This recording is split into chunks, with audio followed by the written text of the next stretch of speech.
मोहनपुर ग्राम में करीम नाम का एक हलवाई रहता था। वह बहुत ही बढ़िया स्वादिष्ट मिठाई बनाने के लिए जाना जाता था। इसकी वजह से उसकी दुकान पूरे गांव में बहुत मशहूर थी। पूरा गांव उसी की दुकान से मिठाई खरीदता था। करीम और उनका बीवी मिलकर शुद्ध देसी घी का मिठाइयाँ बनाती थी। इससे मिठाइयाँ काफ़ी अच्छी और स्वादिष्ट बनती थी। Hello guys, welcome my channel. Please like and subscribe my channel and press the bell icon.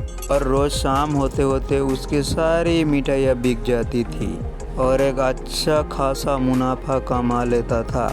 मिठाइयों से जैसे आमदनी बढ़ने लगी तो उनका मन में और पैसा कमाने का लालच आने लगा। उसी लालच का कारण से उसे एक तरीके सोची। करीम शहर गया और वहाँ से एक दो टुकड़े का चुंबक खरीद लाया। उन चुंबक को उसने तराजू का नीचे लगा दिया। इसके बाद एक नया ग्राहक आया जिसने करीम के पास से 1 किलो जलेबी खरीदी। इस बार तराजू में चुंबक लगाने के वजह से करीम को अधिक मुनाफा हुआ। उसने अपने इस तरीके के बारे में अपना पत्नी को भी बताया, लेकिन उसकी पत्नी को करीम का ये चला कि बिल्कुल अच्छी नहीं लगी। उसने सोहन को बहुत समझाया कि अपना ग्राहकों के साथ इस तरह की धोखाधड़ी नहीं करना चाहिए, लेकिन करीम ने अपना पत्नी की एक न सुनी और वो हर रोज अपना तराजू को नीचे चुंबक लगाकर ग्राहकों को कम सामान देने लगा और धोखा देकर अधिक मुनाफा कमाने लगा। उससे करीम को बहुत खुशी हुई। एक दिन करीम का दुकान पे राम नाम का एक नया लड़का आया। उसने करीम से 2 किलो जलेबी खरीदी। करीम ने उसे भी चुंबक लगे हुए तराजू से जलेबी तल कर दे दी। रवि ने जैसे जलेबी उठाई तो उसे लगा जो जलेबी का वजन 2 किलो से कुछ कम है। उससे अपना शक दूर करने के लिए करीम को दोबारा जलेबी को तोलने के लिए बोला। राम का बात सुनकर करीम चढ़ गया। मेरे पास इतना फालतू टाइम नहीं है जो बार बार तुम्हारा जलेबी को तोलते रहूं। इतना कहकर उन्होंने रवि को वहाँ से जाने के लिए कह दिया। करीम मिठाई वाला का बात सुनकर राम वहाँ से जलेबी लेके चले गया। वो एक दूसरी दुकान पे गया और वहाँ पे मिठाई वाले से अपने जलेबी तोलने के लिए कहा। जब दूसरे दुकानदार ने उस जलेबियों को तोला तब जलेबी सिर्फ 1.5 किलो की थी। अब उसका शक यकीन में बदल गया था।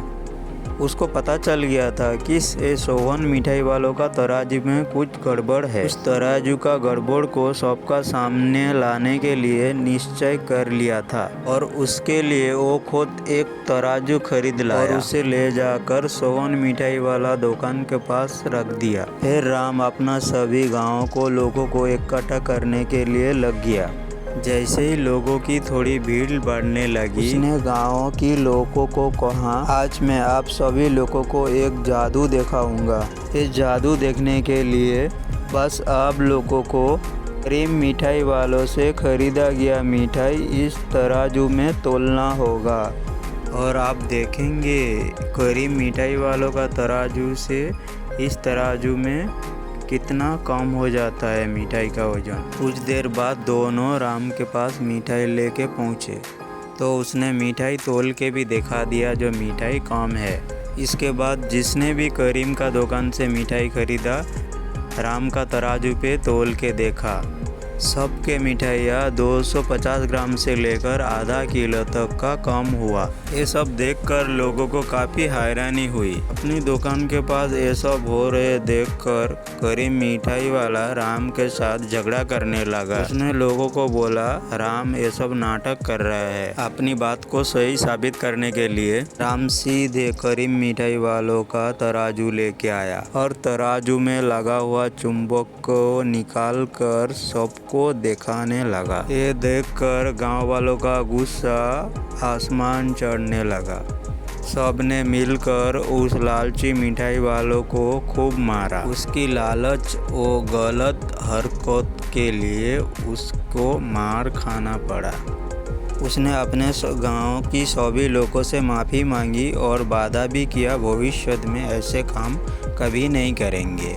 करीम का इस धोखाधड़ी से पूरा गांव नाराज था। इसके लिए लोगों ने उसकी दुकान जाना कम कर दिया। उधर सोवन के पास पछताने का अलावा और कुछ नहीं बचा। उन्होंने पहले ही पूरे गांव का भरोसा खो चुका था। तो हमें इस कहानी से यही सीखने को मिलता है, जो कभी भी लालच नहीं करना चाहिए। लालच में आकर कोई भी करो तो वो अच्छा नहीं होता है, वो हमेशा के लिए बुरा ही होता है। इसलिए हमें कभी भी कुछ चीज़ों में लालच नहीं करना चाहिए। Thank you for watching. Don't forget subscribe, like, comment and share.